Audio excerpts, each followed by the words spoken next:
말씀 보겠습니다. 요한계시록 11장 15절에서 19절 말씀입니다. 요한계시록 11장 15절에서 19절 15절 읽고 시작하겠습니다.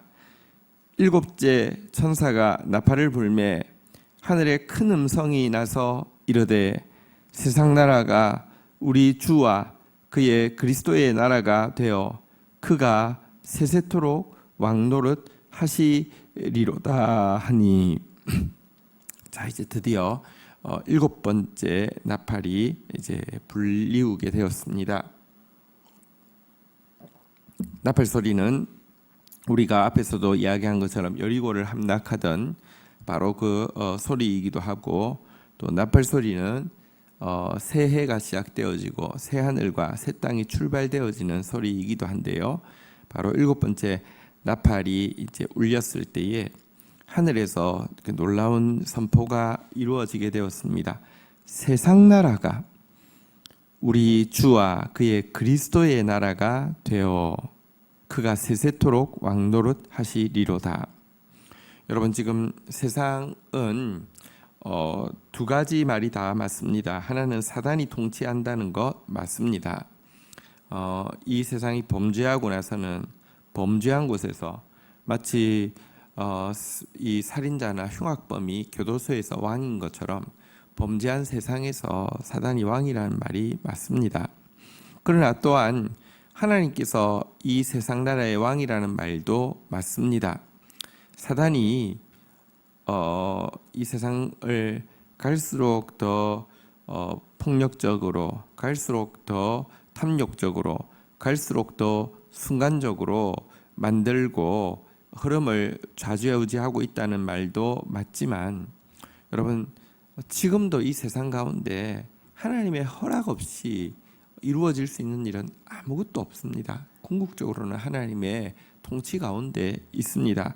이 점에서 하나님이 이 세상의 왕이다, 이 말도 맞는데요.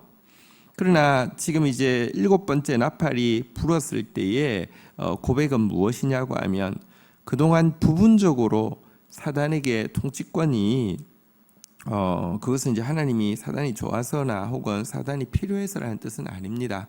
죄의 삭은 사망이라고 그랬는데요. 죄가 있는 곳에서는 사단이 힘을 발휘하게 되어 있는 것이 영적 법칙입니다. 그래서 부분적으로 이렇게 통치하고 있던 사단의 통치가 완벽하게 철폐되어지고, 이제 이 세상 나라가 하나님의 나라, 그리스도의 나라가 되고 삼위 하나님께서 세세토록 왕노릇하시는 그런 결정적인 하나님의 통치의 완성이 이루어진다는 고백입니다. 자, 이처럼 세상 나라가 하나님 나라가 되어진다는 이 놀라운 선포 앞에서 16절에 보도록 하겠습니다. 같이 읽도록 하겠습니다. 시작. 하나님 앞에서 자기 보좌에 앉아 있던 24장로가 엎드려 얼굴을 땅에 대고 하나님께 경배하여. 자, 세상 나라가 하나님의 나라가 되고 하나님의 통치가 세세토록 이루어진다는 이 고백 앞에서 모든 피조물들은 다 감격할 수밖에 없겠지요. 여러분, 성경에서는 우리에게 위양되어진 우리에 의해서 이름이 지어진 이 동식물들은 하나님의 아들들이 회복되어 나타나기를 만물이 탄식하며 기다리고 있다고 그랬습니다. 그런데 하나님의 나라가 완성되어지면 동식물들도 감격할 것이고요. 하늘의 천사들도 이 타락하고 일그러진 세상이 다시 정상을 되찾을 때에, 마치 우리가 지금 일상을 잃어버렸는데 정상을 되찾는다고 하면 얼마나 감동이 있겠습니까? 그런 것처럼 천사들도 감동하겠죠. 그렇지만 여기에 딱 특별히 한 존재를 뽑아서 이 하나님 나라가 완성되어질 때 가장 감격할 존재로 24장로를 뽑고 있습니다. 24장로는 앞에서 계속 말씀드린 바처럼 참된 교회를 상징하는 것이죠.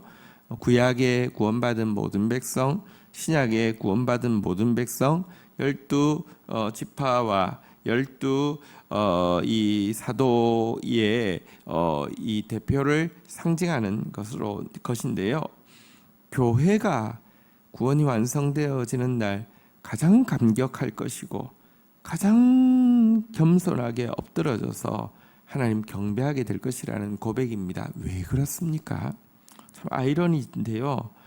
교회가 타락의 최고의 주범이고 또 반대로 교회가 회복의 최고의 수혜자가 되기 때문에 가장 크게 감격하고 가장 크게 경배할 자가 교회라는 것입니다. 교회는 정말 이원적입니다. 오늘 우리가 이 사회를 가장 지금 어지럽히고 있는 것은 우리가 굳이 이야기하지 않아도 이제 세상 사람들이 다 알아버렸습니다. 교회가 지금 코로나도 뉴스에 나오는 거 보면 절반 이상이 전부 교회 이야기입니다. 다 교회에서 지금 감염되고 있고요. 절대 말 안 듣고 말 안 들으면서도 부끄러운 줄도 모르고 미안한 줄도 모르고 큰 소리 치고 있으니 지금 세상이 억장이 무너질 정도입니다. 근데 단지 이 코로나 사태뿐 아니라 역사를 되돌아볼 때 여러분 사회가 타락할 때 사회 타락의 최고 주범은 교회였습니다.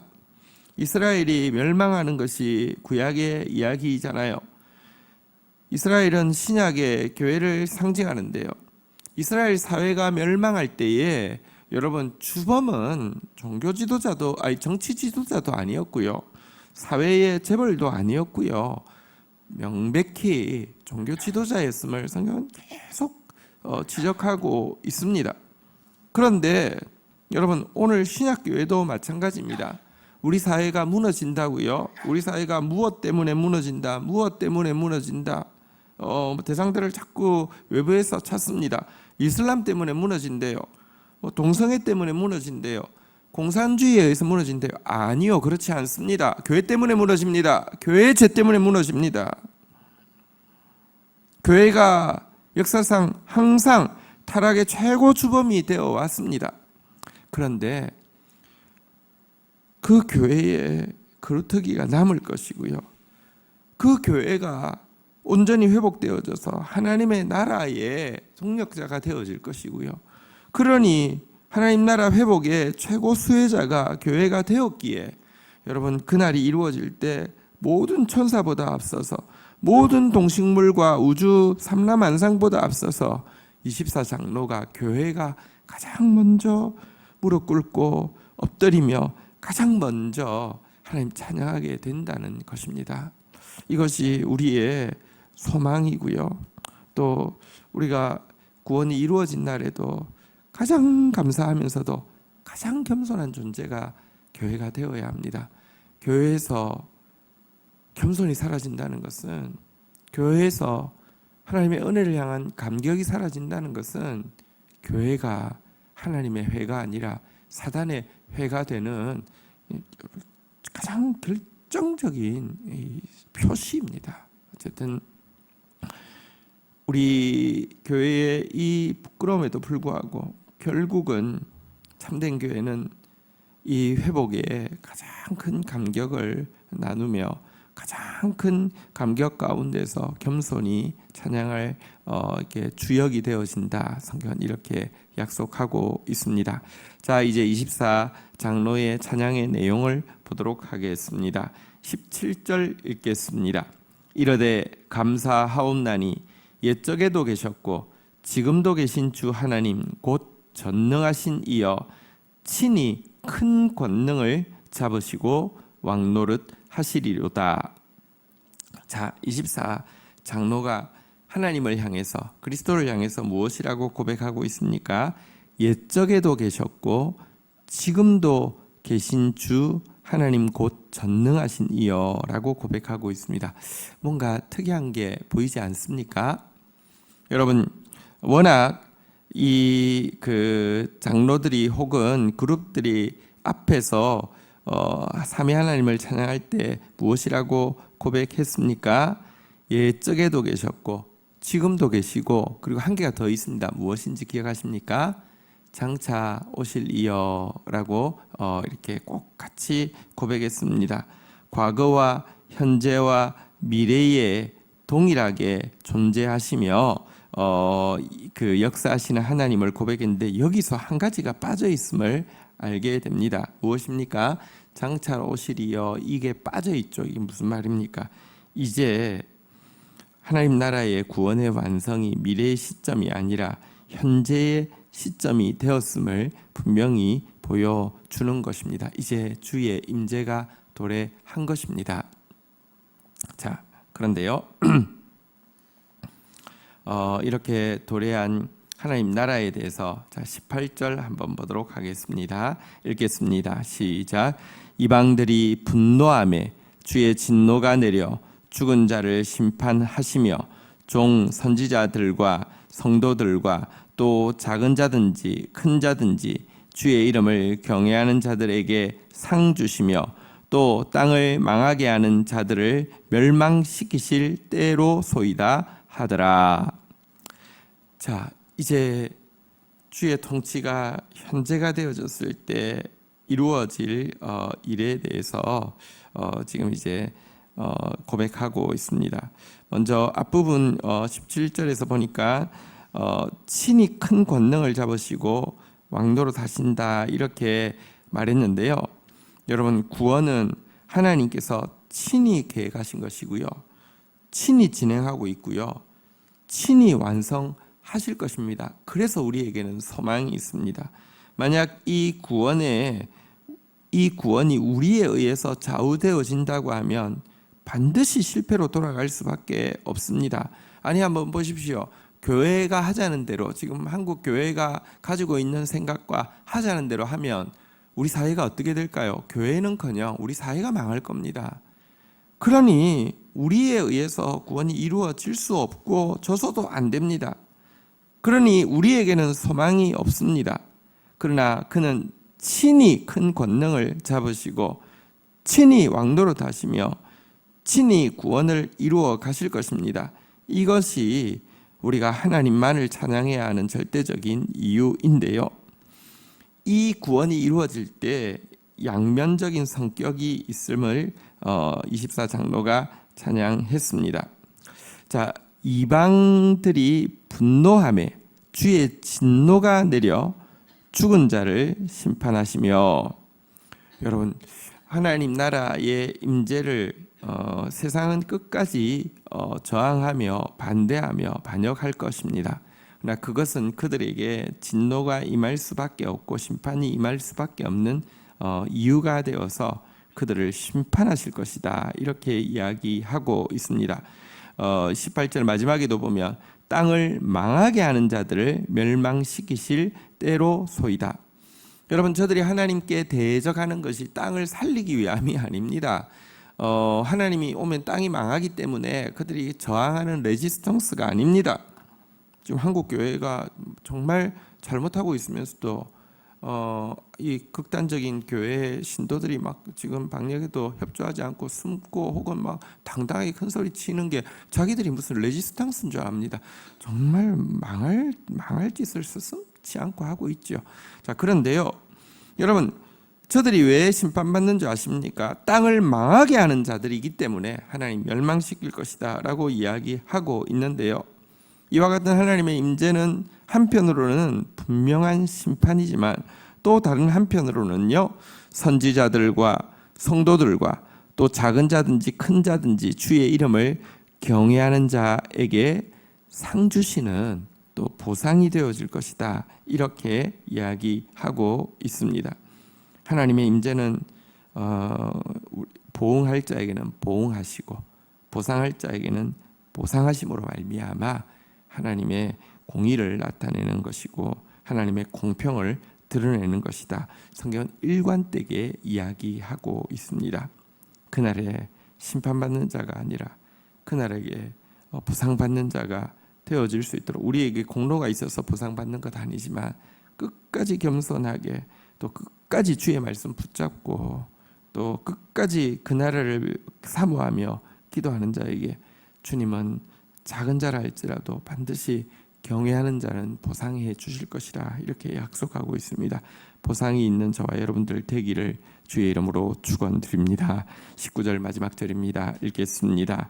이에 하늘에 있는 하나님의 성전이 열리니 성전 안에 하나님의 언약궤가 보이며 또 번개와 음성들과 우레와 지진과 큰 우박이 있더라. 자, 나팔 7번째 나팔이 울리자 하나님의 성전이 하늘에서 쫙 열렸습니다. 성전에는 무엇이 있기 때문에 이렇게 성전이 강조될까요? 아니 구약에서만 강조되는 것이 아니라 계시록에서도 7번째 나팔이 불린 것이 하늘의 성전이 열리는 것으로 묘사하고 있을 정도로 성전이 강조되어지고 있습니다. 도대체 성전 안에 무엇이 있기 때문입니까? 여기 보니까 명확히 성전이 열린다는 것이 구체적으로 무엇이냐 한번 따라하겠습니다. 하나님의 언약궤가 보이며, 하나님의 언약궤, 다시 말하면 하나님의 말씀이 드러난다는 것입니다. 여러분, 성전의 핵심은 언약궤입니다. 지성소에 언약궤가 있었죠. 신앙의 핵심도 언약궤 말씀입니다. 한국교회가 왜 이렇게 비천해졌습니까? 말씀 없기 때문입니다. 여러분, 그냥 몇 구절 가진 상태에서 그걸로 끝입니다. 이미 성경은 마스터되어 있습니다. 그 다음부터는 자기 생각을 이야기합니다. 자기 소견을 이야기합니다. 자기 견해를 이야기합니다. 자기 주장을 이야기합니다. 망할 일이죠. 구원은 무엇이냐? 하나님의 언약궤가 1.1획도 변하지 않는 하나님의 언약궤의 말씀이 그대로 보이는 상태를 이야기합니다. 마지막 때에 교회의 알곡과 쭉정이를 가르시고 나서 참교회를 통하여서 부흥이 있을 것입니다. 마지막 구원의 대추수가 있을 것입니다. 이것이 가능한 것은 참된 교회는 언약궤 하나님의 말씀만을 의지하고 하나님의 말씀에 진실한 증인이 되기 때문에 가능하게 해 주실 것입니다. 언약궤의 말씀, 하나님 말씀 붙잡아야 합니다. 자, 이 말씀이 드러나자 이 말씀은 죽어있는 이론이 아니라 살아있는 능력이기 때문에 한번 따라하겠습니다. 번개와 음성들과 우레와 지진과 큰 우박이 있더라. 하나님의 심판이 이 말씀대로 진행되어질 것이라는 것입니다. 보상과 보응은 말씀대로 진행되어집니다. 상급과 구원도 또 심판과 멸망도 말씀대로 진행되어질 것입니다. 오늘도 그 말씀 우리에게 주셨습니다. 이 말씀 앞에서 교회의 부끄러운 모습을 보지만 또 결국 교회가 가장 감격하며 엎드려 겸손히 경배할 그 미래를 바라보시고, 지금 세상이 정말 혼란스럽지만 결국 세상 나라가 하나님과 그리스도의 나라가 되어질 것을 바라보시고 오늘도 이 말씀 붙잡고 살아가는 저와 여러분들 되기를 주의 이름으로 축원드립니다. 주신 말씀 붙잡고 우리 주님 앞에 나아가서 기도하는 시간 가지도록 하겠습니다. 하나님 감사합니다. 오늘 7번째 천사가 나팔을 부는 이 감격적인 장면에 우리가 동참하게 해주셔서 감사합니다. 세상 나라가 우리 주와 그의 그리스도의 나라가 되어 그가 세세토록 왕노릇 하실 그 놀라운 순간을 인하여서 감사합니다. 그날이 이룰 것이 우리의 소망입니다. 특별히 주님, 그날이 이루어질 때 교회가 가장 감격하며 교회가 가장 낮게 꼬꾸라져서 주님을 경배할 모습을 보여주셔서 감사합니다. 지금 타락의 주범이 교회임을 부인할 수 없지만 하나님 참된 말씀을 가진 참된 교회는 결국 이 천하 만물이 회복되어지는 일에 최고의 수혜자가 될 것이오니 하나님 어찌 감격하지 않을 수 있겠습니까? 그날의 감격을 미리 앞당겨서 감격하게 하여 주시고 그날에 우리가 주 앞에 취할 겸손한 태도를 지금 저희들이 먼저 앞당겨 취하여서 가장 낮은 자로서 하나님 이 땅에 서 있는 저희들 되어질 수 있도록 은혜를 베풀어 주시옵소서. 결국 하나님의 언약궤의 말씀대로 이루어질 것을 믿습니다. 말씀이 희귀한 시대에 저희들에게 말씀을 보여주셔서 감사합니다. 이 말씀 붙잡고 살아내는 저희들 되어지게 하여 주옵소서. 말씀대로 심판하실 것이며 말씀대로 보상하실 것이며 또 마지막 때에 말씀으로 말미암는 구원의 추수가 말씀의 부흥이 있을 때에 말씀으로 수종드는 저희들 되어질 수 있도록 오늘 더 말씀의 생명권은 저희 공동체 되어지도록 은혜를 더하여 주옵소서. 감사합니다. 예수 그리스도의 이름으로 기도 올립니다. 아멘.